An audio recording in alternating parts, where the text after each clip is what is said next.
It is a topic that can be very uncomfortable to talk about. We really don't like talking about it, and death. But there is a movement now to make it less taboo and raise awareness. There's a new service, Tammie, and you had a chance to talk to some people who are involved with it. Right. The movement is actually coming here to Canada, starting to spread right throughout the country. Death doulas. So much like a pregnancy doula, someone who would guide, yes, it helps you along, guides a mother through birth.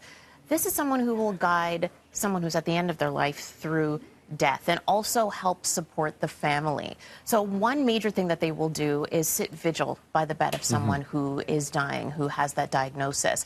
But they also will give that support and the guidance to the family, and we spoke to someone about it as well. All right, let's have a look.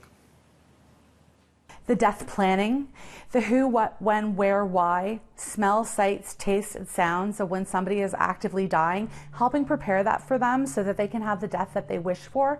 Kayla Moore Youssef, who is studying to become a death doula, says she makes it her mission to make that wish a reality, no matter how difficult it is, including for one woman who wants to die in a monastery where she used to live. I was talking to her about, like, what if I could bring you these, the fabric that she had worn while she was there, and help wrap her in it, and bring pictures of the monastery and recordings of the chanting that she heard every day, and incense of the smells that she smelled there, and try and transport her back there for her last days. Dan Steinwald had the support of a doula when his wife Diana died of colon cancer in March of 2017.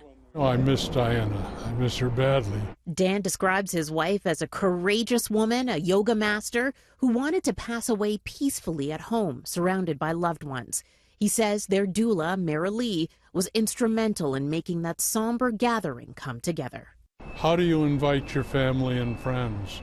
You know, what does that invitation look like? It's not like you can go to the local card store and whatnot. Mary Lee organized the afternoon. We had lots of hugs, lots of stories, just provided that soothing kind of support that I was looking for. The Home Hospice Association fundraises to provide the doula service for free, and it's seeing growing interest among those who want to help. We held our first training class in November of 2017, and we had 3 people.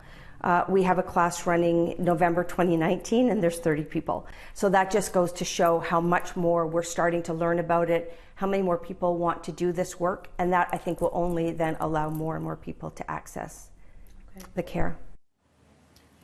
It is so important because we are so afraid of death, and we almost want to ignore it and push it away, but we have to accept it. And the one thing that they say is that, you know, if you do unfortunately get that diagnosis that is terminal, at the time when you get the diagnosis, that's not the time when you need to be juggling everything else, making this decision and that decision. So doulas are there to help someone, guide them and their family through it, but also just to give you that peace of mind where you can concentrate on saying goodbye. You want those difficult decisions made as easy as possible. Right, and then that you focus on the things that matter, which is family, right? Exactly. And it's incredible. And if it starts this conversation, lets people talk about it more, it's healthy. I can say that I felt uncomfortable talking about it myself, and I'm starting to just, it's reality. Yes. It's what's going to happen. It is. We have to accept it. You just got to accept it for sure. I read about the course a little bit, the death doula course, and one of the things they talk about is they get you to talk about your own mortality and your own death, which I guess makes it easier to face and accept